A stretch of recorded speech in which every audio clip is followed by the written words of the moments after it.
નમસ્કાર વિદ્યાર્થી મિત્રો, મારું નામ છે હરેશ તડુક અને આ યુટ્યુબ ચેનલ મેં સ્ટાર્ટ કરેલી છે. આ લોકડાઉનના સમયગાળા દરમિયાન જે વિદ્યાર્થીઓ અભ્યાસ કરી શકતા નથી એમના માટે, એટલે કે સ્કૂલે આવીને એટલે શાળાએ આવીને અભ્યાસ કરી શકતા નથી એમના માટે આ યુટ્યુબ ચેનલ ચાલુ કરેલી છે. તો આ યુટ્યુબ ચેનલની અંદર તમામ વિદ્યાર્થીઓને લાભ મળે. ધોરણ 1 થી 12 સુધીના તમામ વિદ્યાર્થીઓ છે ત્યાં અમારી યુટ્યુબ ચેનલનો લાભ લઈ અને ખાસ કરીને મેં અંગ્રેજીના વ્યાકરણના મુદ્દા છે એ આની અંદર સમાવવાનો પ્રયત્ન કર્યો છે. તો દરેક અમારી આ યુટ્યુબ ચેનલ છે એને નિયમિત નિહાળો અને જે કંઈ મુદ્દા હું શીખું એનો ખરેખર તમે ઘરેથી અભ્યાસ કરો અને જે કંઈ પ્રશ્ન હોય પ્રશ્ન પણ તમે કમેન્ટ બોક્સની અંદર મૂકી શકો છો. તો આપણે આજથી શરૂઆત કરીએ. કે શરૂઆતમાં આપણે બેઝિક અંગ્રેજીથી શરૂઆત કરવાની છે કે જે ધોરણ 5 થી લઈ અને ધોરણ 12 સુધીના વિદ્યાર્થીઓ માટે બેઝિક ઇંગ્લિશ, એટલે કે અંગ્રેજીમાં જે બેઝિક પાયાની વસ્તુ છે આર્ટિકલ્સ, ત્યાંથી આપણે શરૂઆત કરીશું. તમામ મુદ્દા આવરી લેવાના છે, પરંતુ આજે આપણે ફક્ત આર્ટિકલની વાત કરવાની છે. તો આર્ટિકલ્સ છે એ કેવી રીતના એનો ઉપયોગ થાય અને ક્યાં આપણે આર્ટિકલ્સ છે એનો કેવી રીતના ઉપયોગ કરવો જોઈએ એના વિશેની હું તમને સમજણ આપું છું. આમ જોઈએ તો આર્ટિકલ્સ વિશે બધાને ખબર જ છે કે ભાઈ અંગ્રેજીમાં કુલ 3 આર્ટિકલ્સ છે. તો એ ક્યાં આર્ટિકલ્સ? એ, એન અને ધ. આ 3 આર્ટિકલ છે. આ 3 આર્ટિકલ છે એ જેમ આપણે અંગ્રેજીની અંદર જે પાર્ટ્સ ઓફ સ્પીચ છે એની અંદર એમનો સમાવેશ થાય. એમાં આર્ટિકલ આવે, નાઉન, પ્રોનાઉન, એડજેક્ટિવ, ટેન્સ બધું આવે. પણ પહેલાં આપણે આજે આર્ટિકલ્સની વાત કરવાની છે. તો આર્ટિકલ્સમાં એ, એન ને ધ છે. હવે આ પાયાની વાત છે. આમ સામાન્ય લાગે, પણ ઘણી વખત એવું બનતું હોય છે કે આપણે કોઈ પણ પરીક્ષાની અંદર કે એની અંદર જ્યારે આપણને આવા કોઈ ખાલી જગ્યા અથવા તો પેરેગ્રાફ સ્વરૂપમાં કે ખાલી જગ્યા સ્વરૂપમાં કે કોમ્પિટિટિવ એક્ઝામમાં આર્ટિકલ્સની કોઈ એવી ખાલી જગ્યા અટપટી પૂછાઈ ગઈ હોય ત્યારે આપણે એમાં કન્ફ્યુઝન થાય કે આમાં કયો આર્ટિકલ લાગશે, એ, એન કે ધ. એના વિશે આપણે બેઝિકથી શરૂઆત કરીએ. એટલા માટે આપણે આર્ટિકલ્સથી શરૂઆત કરીએ.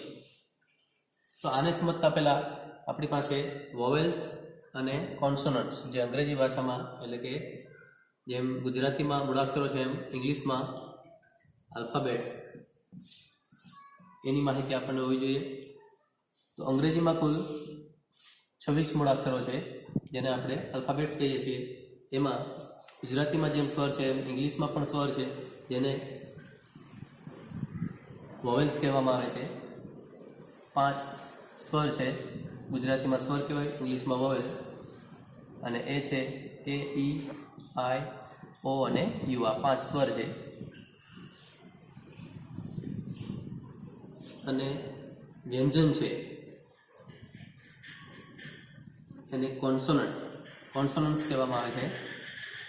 એટલે કે આ 5 સિવાયના, બરાબર, 5 સિવાયના, એટલે કે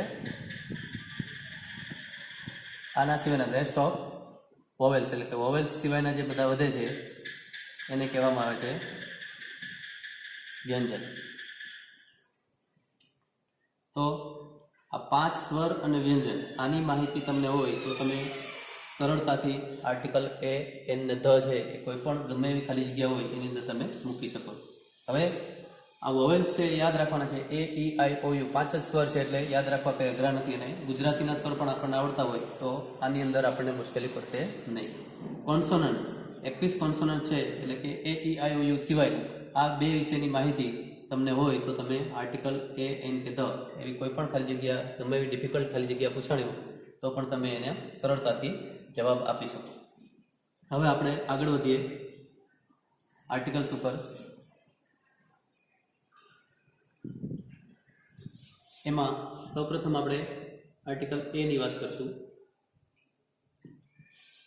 તો આર્ટિકલ એ છે એ ક્યાં મુકાય? તો કોઈ પણ જાતિવાચક નામ હોવું જોઈએ, બરાબર. જાતિવાચક નામની આગળ આર્ટિકલ મુકાય, અથવા તો એ જાતિવાચક હોવું જોઈએ ને એક વચન હોવું જોઈએ. એટલે કે એક જ વસ્તુની વાત થયેલી હોય અને જાતિવાચક હોય તો એની આગળ આર્ટિકલ એ મુકાય. હવે બીજું કે એની અંદર બીજો પણ એક રૂલ છે કે પ્રથમ અક્ષર શબ્દનો પ્રથમ અક્ષર છે, કોઈ પણ શબ્દનો પ્રથમ અક્ષર વ્યંજન હોય છે. વ્યંજન એટલે હમણાં આપણે આગળ વાત કરી કોન્સોનન્ટ્સ અને સ્વર એ મુજબ વ્યંજન હોય અને તેનો ઉચ્ચાર પણ વ્યંજનથી થતો હોય તો આ બે વસ્તુ અમે યાદ રાખવાની. કોઈ પણ શબ્દનો પ્રથમ અક્ષર વ્યંજન હોય અને તેનો ઉચ્ચાર પણ વ્યંજન થતો હોય તો આર્ટિકલ એ મૂકો. જાતિવાચક હોય અને એકવચન હોય તો આર્ટિકલ એ મૂકો. જાતિવાચક એટલે શું? તો કોઈ પણ વસ્તુ હોય, ફોર એક્ઝામ્પલ આપણે માની લઈએ કે આ પેન છે, તો માર્કર પેન છે તો એની જાતિ કઈ થઈ? પેન. એને કહેવાય પેન. આમ તો પેન પણ માર્કર પેન. પછી લખવાની પેન હોય કે માર્કર પેન હોય, દરેક કોઈ પણ વસ્તુ તમે ટૂંકમાં આ જે વસ્તુ છે માર્કર પેન, એને વિશ્વના કોઈ પણ ખૂણામાં તમે જઈ અને વાત કરો કે ભાઈ મારે પેન જોઈએ છે, અથવા તો પેનની વાત આવે તો એ લખવાની પેન, પછી સ્કેચ પેન હોઈ શકે, માર્કર પેન હોઈ શકે કે બોલ પેન હોઈ શકે, કહેવાય એને પેન. એટલે એની જાતિ સૂચવે છે. એટલે જાતિવાચક અને એકવચન અને એક જ વસ્તુની વાત હોય ત્યારે એની આગળ આર્ટિકલ એ મુકાય છે. બીજી વાત છે એમાં પ્રથમ અક્ષર, એટલે કે કોઈ પણ શબ્દ જે ખાલી જગ્યા તમને આપેલી છે એનો પ્રથમ અક્ષર છે એ વ્યંજન હોય. તો વ્યંજન એટલે પહેલાં જે હતા એ ઈ આઈ ઓ યુ, એ સિવાયનો 21 જે છે એ 21 વ્યંજનમાંથી કોઈ પણ વ્યંજન હોય એટલે એનો પ્રથમ અક્ષર વ્યંજન હોવો જોઈએ અને તેનો ઉચ્ચાર પણ વ્યંજનથી થતો હોય. એટલે તેનો ઉચ્ચાર પણ વ્યંજનથી થતો હોય તો આર્ટિકલ એ મૂકવાનો છે. એક્ઝામ્પલ આપણે જોઈએ કે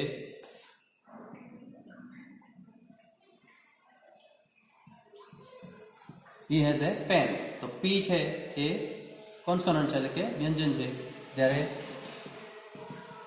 આપણે એ ઈ આઈ ઓ યુ છે સ્વર છે, તો આ સ્વરમાંથી એ સ્વર નથી, પી છે વ્યંજન છે, એ ઈ આઈ ઓ યુ સ્વર છે, તો સ્વર આમાં કંઈ છે નહીં. વ્યંજન છે અને એનો ઉચ્ચાર પણ વ્યંજનથી થાય છે એટલે એની આગળ આવશે આર્ટિકલ એ. ત્યાર પછી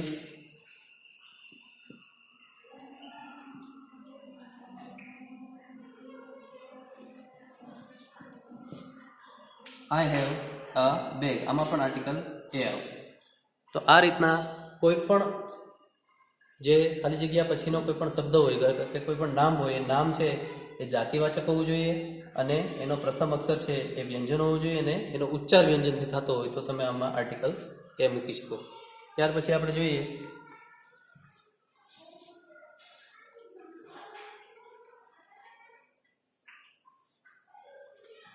હજી એમાં બે એક્ઝામ્પલ, આપણે એક બે એક્ઝામ્પલ જોઈએ કે ઇટ ઇઝ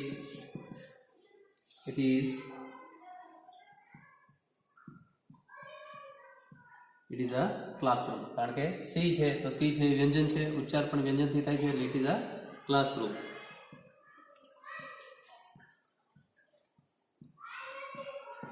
તેને એક દુકાન છે તો હી હેઝ અ શોપ. આમાં એસ છે એ આર્ટિકલ પ્રોનાઉન છે, ટૂંકમાં એનો એસ, શોપ એટલે દુકાન. તો શોપ, ક્લાસરૂમ આ બધા છે વ્યંજનથી, જેનો ઉચ્ચાર થતો હોય વ્યંજનથી, એટલા માટે એની અંદર આપણે આર્ટિકલ એ મૂકીએ. તો આ છે એની વાત થઈ કે કોઈ પણ જાતિવાચક હોય અને એકવચન વસ્તુ હોય એની આગળ આર્ટિકલ એ મુકાય. હવે આપણે વાત કરીએ આર્ટિકલ એન. એન ક્યાં મુકાય? તો એન ની અંદર આપણે જરૂર પડશે સ્વરની, એ ઈ આઈ ઓ યુ. પણ ખાસ ધ્યાન રાખવાનું છે ફક્ત સ્વર છે એ સ્વર માટે જ કે એ ઈ આઈ ઓ યુ. અત્યાર સુધી કોઈ પણ અમુક ગ્રામરની બુકમાં કે અમુક ટોપિક શીખવાડવામાં આવે છે એમાં એવું કહેવામાં આવે છે કે ભાઈ ખાલી જગ્યા પછીનો જે શબ્દ હોય એ શબ્દની શરૂઆત એ ઈ આઈ ઓ કે યુથી થતી હોય તો એન મૂકવો. એવું નથી. એ ઈ આઈ ઓ યુથી શરૂઆત થાય પણ એનો ઉચ્ચાર છે એ ખાસ જોવાનો છે. એટલે આર્ટિકલ એનમાં પણ બે વસ્તુ યાદ રાખવાની છે. એક તો એકવચન અને જાતિવાચક, જે એમાં હતું એમ જ. એકવચન અને જાતિવાચક તો બંનેમાં સેમ જ છે. એકવચન હોવું જોઈએ વસ્તુ અને જાતિવાચક હોવી જોઈએ, તો એ તો સેમ છે. પણ ઉચ્ચાર જે એનો છે એટલે કે એ કોઈ પણ શબ્દ છે એનો ઉચ્ચાર છે એ પણ સ્વરથી થવો જોઈએ. બરાબર? એ ઈ આઈ ઓ યુ હોય એટલું જ જરૂરી નથી, પણ શબ્દનો ઉચ્ચાર છે એ પણ સ્વરથી થાય. બરાબર? શબ્દનો ઉચ્ચાર એ સ્વરથી થવો જોઈએ અથવા સ્વર, પ્રથમ અક્ષર સ્વર હોય. બરાબર? પ્રથમ અક્ષર સ્વર હોય અને એનો ઉચ્ચાર પણ પ્રથમ અક્ષર સ્વર હોય એટલે ફક્ત સ્વર હોય તો આર્ટિકલ એન મૂકી દેવાનો એવું નથી, પણ એનો ઉચ્ચાર ખાસ ધ્યાન રાખવાનો. એટલે કે જો પ્રથમ અક્ષર સ્વર હોય એનો ઉચ્ચાર સ્વરથી ન થતો હોય તો એન મૂકવાનો નથી. તો એ આવે ધ, એ આપણે ધ ની અંદર જોશું ધ શું કામ આવે. પણ શબ્દનો ઉચ્ચાર છે એ સ્વરથી થવો જોઈએ, અને એનો અક્ષર પ્રથમ અક્ષર સ્વર હોય તો એનો ઉચ્ચાર પણ સ્વરથી થવો જોઈએ, ત્યારે તમે એની અંદર આર્ટિકલ એન મૂકી શકો. જોઈએ આપણે એક્ઝામ્પલ એનું.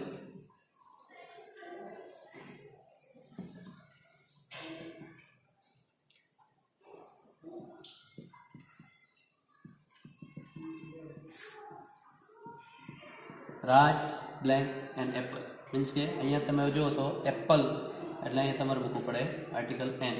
રાજ લાઇક્સ એન્ડ એપલ, રાજને સફરજન ગમે છે. તો એ છે એ સ્વર છે અને એનો ઉચ્ચાર પણ અથી થાય છે, એટલા માટે આપણે આર્ટિકલ એન મૂકવાનો છે. ફક્ત એ ઈ આઈ ઓ યુ જોઈને નહીં, ફક્ત એ ઈ આઈ ઓ યુ શબ્દની આગળ એ ઈ આઈ ઓ યુ હોય આગળ પહેલો અક્ષર, એ જોઈને એન નથી મૂકી દેવાનો, પણ એનો ઉચ્ચાર સ્વરથી થતો હોય તો જ એન મૂકવાનો છે.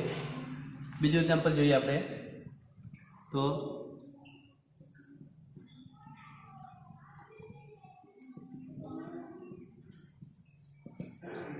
he has, એમાં પણ એન એલિફન્ટ, એલિફન્ટમાં એ છે તો અહીંયા પણ એ એટલે કે સ્વરથી એનો ઉચ્ચાર થાય છે એલિફન્ટનો, એટલા માટે ઈ છે, ઉચ્ચાર પણ સ્વરથી થાય છે એટલા માટે એન મૂકવાનું. હજી એક એક્ઝામ્પલ જોઈએ એનું. આઈનું જોઈએ તો રીના લાઇક્સ આઈસ્ક્રીમ, તો એમાં પણ એમ આઈસ્ક્રીમ આઈ છે તો આઈસ્ક્રીમ માટે આપણે શું બોલીએ છીએ, પ્રથમ અક્ષર આ થશે એટલે એન આઈસ્ક્રીમ. આ રીતના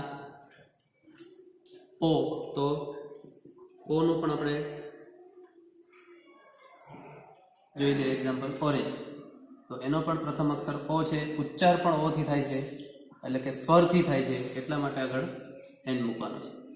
હજી એક એક્ઝામ્પલ છે જોઈ લઈએ આપણે.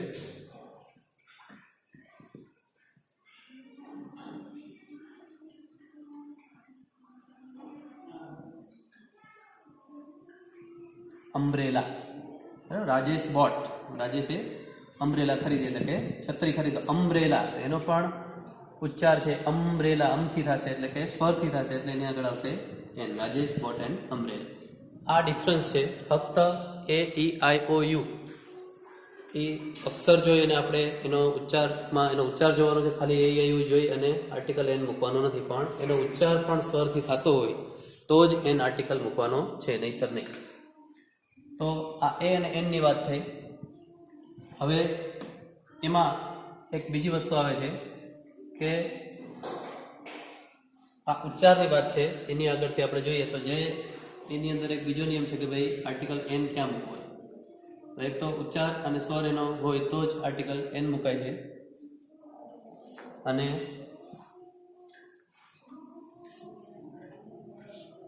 હવે એનો એક બીજો નિયમ છે કે ભાઈ પ્રથમ અક્ષર છે, શબ્દનો પ્રથમ અક્ષર છે એ વ્યંજન હોય. શબ્દનો પ્રથમ અક્ષર કેવો હોય, વ્યંજન હોય, એટલે કે આ સિવાયનો એ ઈ આઈ ઓ યુ સિવાય, પણ એનો ઉચ્ચાર છે એ સ્વરથી થતો હોય. આ બે વસ્તુ ખાસ યાદ રાખવાની છે. પ્રથમ અક્ષર વ્યંજન હોય પણ એનો ઉચ્ચાર સ્વરથી થતો હોય તો શું મૂકવાનું છે, આર્ટિકલ એન મૂકવાનું. જોઈએ એક્ઝામ્પલ.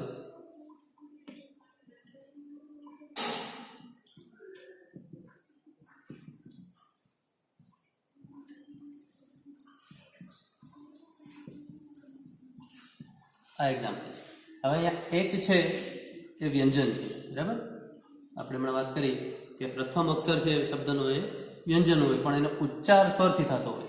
આના ઉચ્ચારમાં જો આપણને આનો ઉચ્ચાર ન આવડતો હોય તો ઘણા ઓનેસ્ટ બોલે તો તમે ખોટી ખાલી જગ્યા મૂકીને આવશો, બરાબર. અહીંયા ખોટું મૂકીને આવશે, આપણે એટલે એ મૂકીને આવશે, બરાબર, અથવા તો ધ મૂકીને આવશે, પણ નિયમ મુજબ HONEST, એચ છે એ સાયલેન્ટ છે, ઓથી એનો ઉચ્ચાર થશે, એટલે આ પ્રોનાઉન્સિએશન ખોટું છે એમાં થાય ઓનેસ્ટ, એનું પ્રોનાઉન્સિએશન થાય ઓનેસ્ટ. તો ઓનેસ્ટ એટલે ઓ, એનો ઉચ્ચાર આપણે સ્વરથી કરીએ છીએ એટલા માટે એની અંદર આવશે આર્ટિકલ એન, એ નહીં. Gandhiji was an honest man. ત્યાર પછી બીજું એક્ઝામ્પલ આપણે જોઈએ.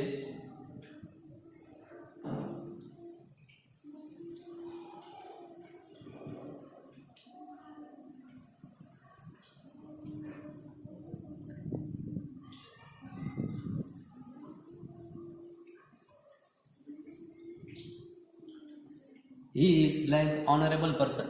તે સન્માનની અથવા તો ઓનરેબલ ટૂંકમાં માન સન્માન આદર આપી શકાય તેવી વ્યક્તિ છે. તો હી is an honourable person.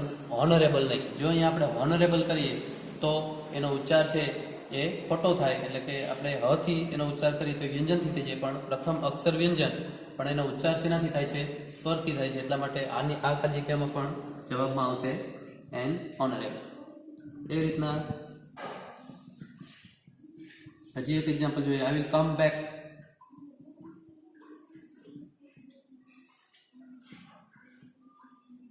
HOUR. હજી ઘણા વિદ્યાર્થીઓ આ શબ્દમાં પણ ભૂલ કરે છે. હવર બોલે છે. આ હવર નથી, હોર નથી. આને ઇંગ્લિશમાં આનો સાચો ઉચ્ચાર થાય છે અવર. અવર. એટલા માટે એની અંદર પણ આવશે આર્ટિકલ એન.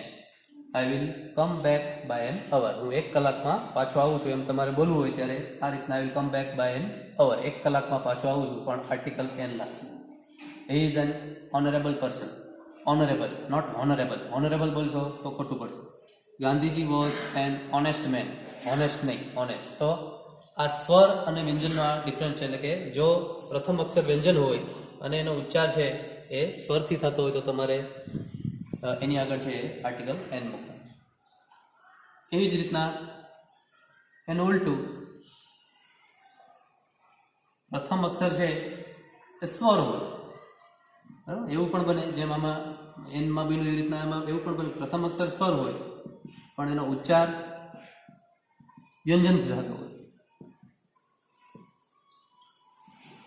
બરાબર? તો એન ને બદલે, એટલે એન ના આવે, બરાબર? એ અથવા ધ આવે. વાક્યના સંદર્ભ મુજબ ધ આવે, બરાબર? વાક્ય કેવું છે, કયા સંદર્ભમાં બોલાય છે, કોણ બોલે છે, એના ઉપર એ અથવા ધ મુકાય. હવે એ કઈ રીતના? તો કે એવા ઘણા શબ્દો છે. ફોર એક્ઝામ્પલ આપણે જોઈએ યુનિવર્સિટી. તો યુનિવર્સિટી બોલાય છે. આનો ઉચ્ચાર છે યુનિવર્સિટી. યુનિવર્સિટી, બરાબર? તો યુનિવર્સિટી છે એ યુ છે એ સ્વર છે, છતાં પણ એનો ઉચ્ચાર છે એ વ્યંજનથી થાય છે. એટલે કે વ્યંજનથી ઉચ્ચાર થતો હોય તો એમાં આર્ટિકલ એ આવે. યુનિવર્સિટી. ખાસ યુનિવર્સિટીની વાત કરતા હોય તો ધ આવે. હમણાં ધ એટલા માટે લખ્યો છે કે ઘણી વખત સૌરાષ્ટ્ર યુનિવર્સિટી હોય તો ધ સૌરાષ્ટ્ર યુનિવર્સિટી આવે. ખાલી યુનિવર્સિટી એવી રીતના યુનિફોર્મ, બરાબર? તો હી હેઝ એન યુનિફોર્મ અથવા તો હી હેઝ અ યુનિફોર્મ. તો આમાં ઘણા એન મૂકી આવે. શું કામ? એને ઓલું જ ખબર હોય, AEIOU. એટલા માટે મેં તમને સ્પષ્ટતા કરી કે ઘણી બુકોમાં કે ઘણી જગ્યાએ છે એવું શીખવાડવામાં આવે છે કે AEIOU પ્રથમ અક્ષર હોય તો તમારે આખું વીંચીને એન મૂકી દેવાનું. ખોટું છે. એ ઉચ્ચાર ખાસ જોવાનો છે. યુનિવર્સિટીમાં યુ બોલાય છે એટલે કે વ્યંજન છે, એટલા માટે એ અથવા ધ આવે વાક્યના સંદર્ભ મુજબ. કેવું વાક્ય છે, કોણ બોલે છે, બરાબર, કયા કોન્ટેક્સ્ટમાં છે, તો ધ આવે, નહીંતર એ આવે. યુનિફોર્મ. દાખલા તરીકે એક છોકરાએ યુનિફોર્મ પહેરેલ છે તો હી હેઝ અ યુનિફોર્મ. તો હી હેઝ અ યુનિફોર્મ, બરાબર? He has a clean uniform. તેની પાસે ચોખ્ખો યુનિફોર્મ તેને પહેરેલો છે. તો એમાં અ યુનિફોર્મ, અ યુનિવર્સિટી.